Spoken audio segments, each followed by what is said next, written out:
டெல்லியில் 2000 கோடி ரூபாய் மதிப்பிலான போதைப் பொருள் கடத்தல் தொடர்பான வழக்கில் ஜாஃபர் சாதிக் கைது செய்யப்பட்ட நிலையில் தற்பொழுது அவர் வீட்டிற்கு சீல் வைக்கப்பட்ட நிலையில் தற்பொழுது அந்த சீலானது அகற்றப்பட்டிருக்கிறது. அண்மை செய்தியாக பார்த்துக் கொண்டிருக்கிறோம். கூடுதல் விவரங்களை செய்தியாளர் ராகவேந்தர் வழங்க நாம் கேட்கலாம். வணக்கம் ராகவேந்தர், கூடுதல் விவரங்கள்.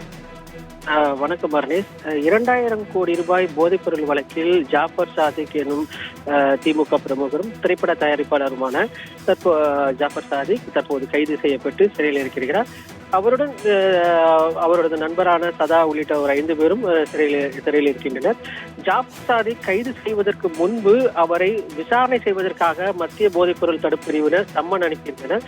அந்த சம்மனுக்கு அவர் வராததை அடுத்து அவரது வீட்டில் சம்மன் மனுவானது ஓட்டப்பட்டிருந்தது. இந்த சம்மனுக்கு எந்த பதில் அளிக்காததை அடுத்து அவரது வீட்டுக்கு மத்திய போதைப்பொருள் தடுப்பு பிரிவு போலீசார் சீல் வைத்திருந்தனர். மேலும் இது தொடர்பாக அவர் மீது உண்டான விசாரணைக்கு பின்பே அது குறித்த பரிசீலனை செய்யப்படும் என்று தெரிவிக்கப்பட்டிருந்தது.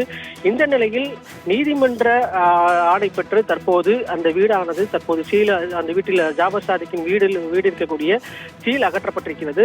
அந்த சீல் அகற்றப்பட்டு தற்போது ஜாஃபர் சாதிக்கின் சகோதரரான சலீம் மற்றும் ஜாஃபர் சாதிக்கின் மனைவி தற்போது உள்ளே சென்றிருக்கின்றனர். தற்போது இந்த சீல் அகற்றப்பட்டு தற்போது வழக்கம் போல அவரது வீடு செயல்பட்டு வருகிறது.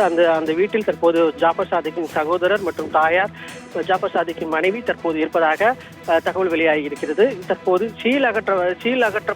சீல் வைக்கப்பட்ட போது பெரும் பரபரப்பை ஏற்படுத்திய நிலையில் தற்போது நீதிமன்ற ஆணை பெற்று தற்போது இந்த சீல் அகற்றப்பட்டிருப்பதற்கு அவரது ஜாஃபர் சாதிக்கின் குடும்பத்தினர் மகிழ்ச்சி அடைந்ததாக தெரிவிக்கப்படுகிறது.